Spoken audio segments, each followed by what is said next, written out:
Anchoring yourself to success. We're here, we've made it to day 16, and we're still on a roll.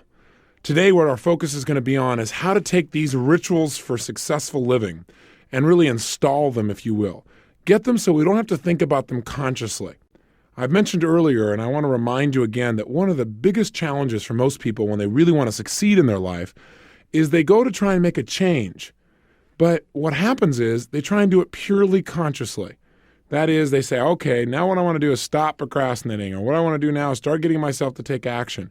And so they work at it for a time or two, but they don't really install the ritual. Do you follow me? In other words, they get themselves to do it a time or two, but they don't develop it into a habit that absolutely sticks. It doesn't become a conditioned response that the environment itself triggers. They have to do it themselves. So what we want to learn to do is really use anchoring effectively. So I want to cover about 5 things with us here real quickly. One is just remind you of the fact that you're always anchoring. In other words, your brain is making neuro-associations. You're learning to associate things and create meaning out of things constantly. It's happening all the time, even when you least suspect it. And I want you to know then I don't have to teach you how to anchor yourself or anchor other people. I have to make you aware of the fact that you're always anchoring and show you how to take control of it. Now, the second thing I want us to do is review what anchoring is. We've talked about it several times, but let's get clear one more time how anchoring actually occurs. Remembering that repetition, again, is the mother of skill. Thirdly, I want to show you how to take advantage of anchors that are already around you. In other words, there are certain things that already make you feel good automatically. For example, there may be some music that you've got that the minute you hear it, wham, it makes you feel great.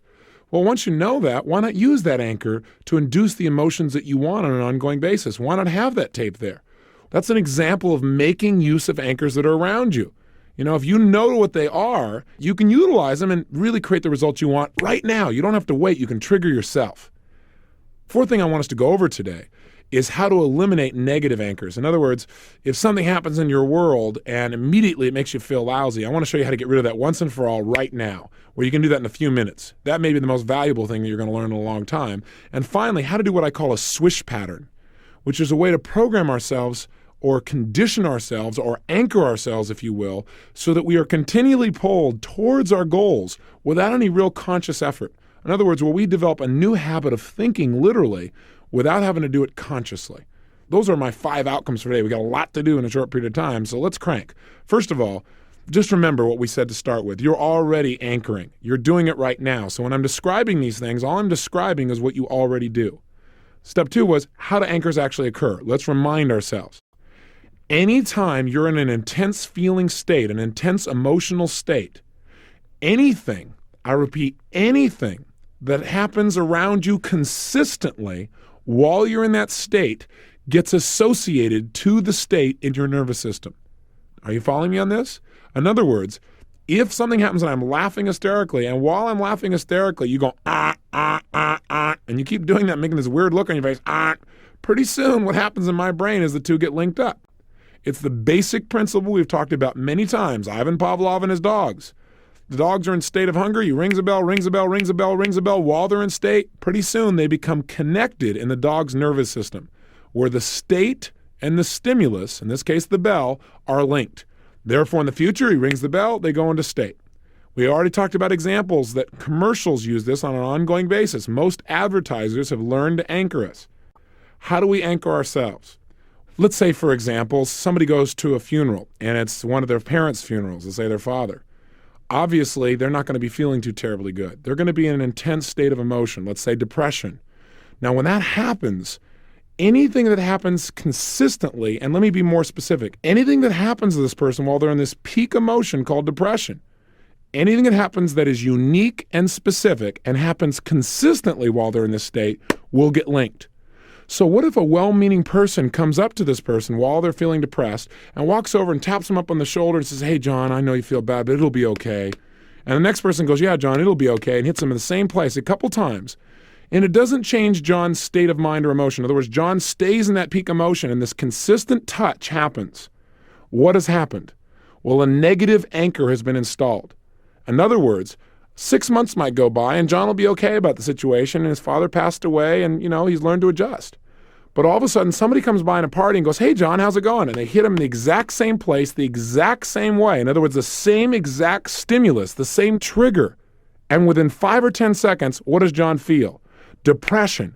And worse, he doesn't even know why. Has that ever happened to you? Have you all of a sudden felt depressed and not known why? I'll tell you why, because an anchor got fired off. Now you might say, "Well, Tony, nobody touched me."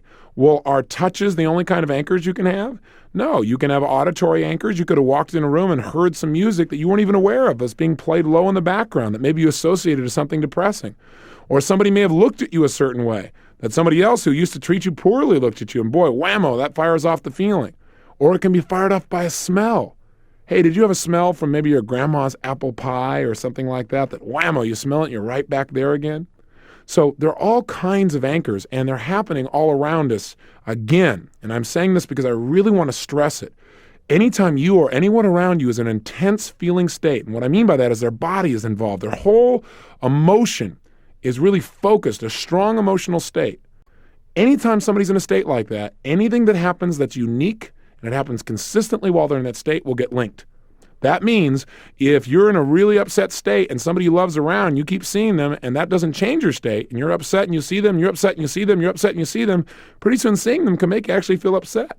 And that's how a lot of relationships die, by what we call negative anchoring. They have problems in their life. It may not even be with each other. There are all these frustrations and things because of financial problems or because of maybe an upset in the family or something at work, and it gets brought home. And if they don't work hard at reinforcing the positive anchors that made them feel good about each other in the first place, the positive associations, if you will, sometimes the negatives get stacked one after another until a couple starts to say, "Gosh, I want to be with somebody else because when I'm with them, all I feel is good feelings. I don't have all this other burden." And that's how a lot of these relationships break up. You don't want to fall prey to that. You want to start paying attention to anchoring so you can condition yourself to create the results that you want. You might say, "Well, Tony, what do I do if I notice I've got an anchor?" Well, you learn to get rid of negative anchors, and the way to do that is called collapsing an anchor. First, let me say this to you. If you want to create your own anchor, 2 steps. Put yourself in an emotional state that you want to anchor in. In other words, if you want to get anchors where you can trigger yourself to feel motivated, all you got to do is think of a time you're motivated, really get there. And when I mean get there, I mean breathe the way you breathe when you're motivated, go back to a time when you felt motivated, put yourself right at the peak of the moment. And at the peak of that moment, once you're in state, step 2, consistently do something unique and link it to that emotion. So you could be in this emotional state of total motivation and then clap your hands and say yes, clap your hands and yes, clap your hands and say yes, clap your hands and say yes. You do that over and over again, and each time you do it, you make the emotion stronger and stronger. Just by doing that over and over again with deep emotion, that's the key. You got to really have strong emotion. You can't go, yes, yes, yes, yes. That won't do it. You got to really be what we call associated, where you feel it throughout your whole body. If you do it over and over again, consistently, you will condition your emotions and your mind and your nervous system to link yes to feeling absolutely motivated. Does that make sense? So all you want to do is set that up. I've created them for myself on different fingers, where I can literally touch my forefinger and my thumb and wham, I can get absolutely creative instantly. And that's how I wrote my first book, Unlimited Power. I mean, if you've seen my first book, it's a rather big book. So is Awaken the Giant Within. I've managed to write a few smaller ones since then with notes from a friend and giant steps. But the point is, I wrote that first book in 1 month. I had to. Well, I didn't have to. I chose to. Remember that? I wanted to. They said, "Look, you're going to have to wait like 6 months until the next run goes, where we start putting out books again." That was like the next deadline. I said, no, I want this out now. They said, "Well, then you're going to have to write it in a month. There's no way it can be done." I said, "There's no way? Hey, I believe there's always a way." And so I went to work on it, and I was doing it literally while I was on the road doing my Unlimited Power seminars all over the country. We'd do a firewalk evening, and then I'd go home at midnight or 1 or 2 in the morning. When I go home, I mean go to the hotel, and I'd sit down and have to get myself creative and write. And I didn't feel very creative. But I learned to fire off times when I was creative, and I linked them to the point where I could just touch my fingers and all of a sudden instantly feel that creative flow, and literally would start to pour out of me.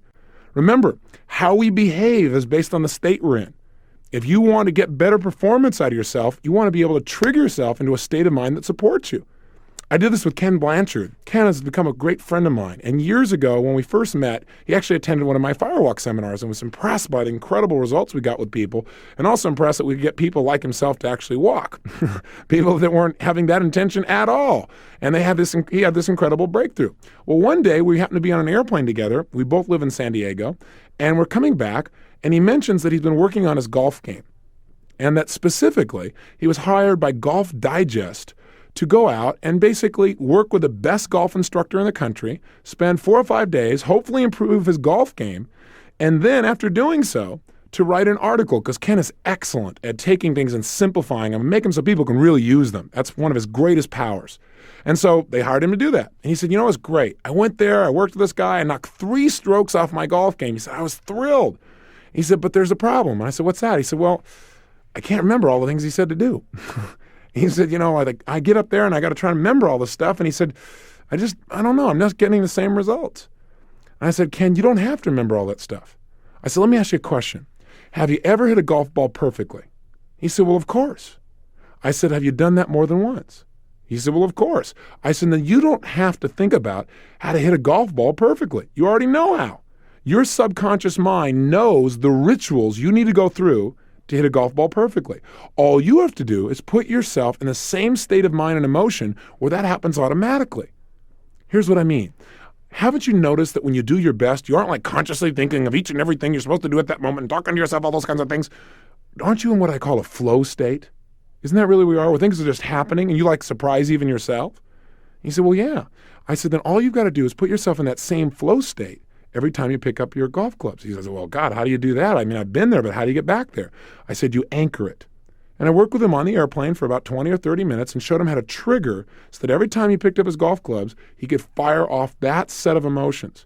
Well, he got pretty excited. He said, well, you know, I think it'll make a difference. But he had no idea how big a difference. He called me back 2 days later to tell me he took 15 strokes off his golf game.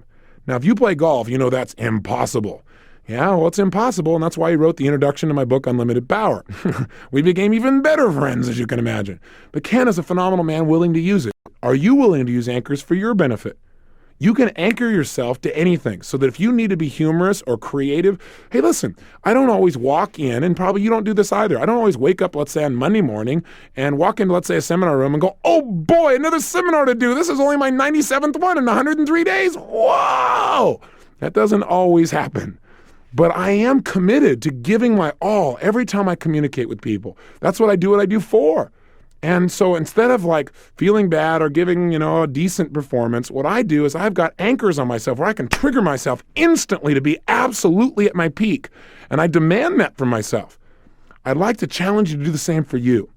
Develop some anchors so that you could go from being frustrated to excited in a moment, or to go from being angry to laughing. Wouldn't that be valuable? And all you got to do is think of times you're laughing, create an anchor. Think of times you're laughing, create an anchor. Think of times you're laughing, create an anchor. Maybe it's grabbing your ear and going doo-doo-doo-doo. I don't know what it is. But once you know what it is, next time you get angry, reach up and go doo-doo-doo, and wham, you can put yourself into a laughter state, or at least the minimum of a smiling state. I want you to have buttons to your own brain. You should be in charge. Now, that's how you create an anchor. 2 steps, get yourself in a state, and at the peak, consistently do something unique over and over again, and just do it until it's conditioned. If you want to learn more about anchoring and you really want to refine it so you're really, really good at it, 1, practice. But 2, if you want some additional distinctions, then contact us because we have a series of videotapes that'll show you exactly how to do anchoring. And we do it in slow motion, and we actually demonstrate it over and over again, including how to eliminate phobias and so forth, so you could do those for yourself or other people. But for right now, today, let's make sure you utilize what you already know, because you can get results right now without any more instruction. Now, you might ask me, how long does an anchor last? Well, it depends. When you go to do an anchor, if you want to know how long it's going to last, part of what makes it last is how intense was the state you anchored in the first place. In other words, if you're in a state of absolute total motivation, excitement, and you anchor that, that's going to be more powerful than if you go, yeah, I'm kind of motivated. Yeah, anchor that. In other words, if your state is not real intense, the anchor may not last a long time. Does that make sense? Secondly, if an anchor is going to last, you need to link it to something unique. So, for example, somebody else is laughing and you want to anchor them. So while they're laughing, you reach over and give them a handshake. Is that going to work? Well, if you shake their hand uniquely and you do it over and over again, that handshake can later, when you shake their hands, cause them to smile or laugh. There's no doubt about it, if they're laughing strongly enough. But A handshake, what's going to happen? Somebody else is going to shake their hand. They're going to laugh for no reason. Their brain's going to go, what's going on here? And pretty soon it'll begin to dilute the anchor. So if you want an anchor to last, make sure you're really in state and make it be unique. That's why I'm using some of these weird noises, and I would like squeeze a part of my body. In other words, I would link to the state I want a unique kind of touch and a unique kind of sound. Does that make sense? Okay, next. What I want you to do is pay attention to how to get rid of negative anchors. How can you get rid of them? Now, again, we call that collapsing an anchor. So let's take the scenario we talked about earlier. Let's say you've had this negative anchor and it's over here on your left shoulder. In other words, somebody touches you there and wham, you fire off this depression from gosh only knows when. You don't know what caused it originally. You went to this funeral, whatever. How do you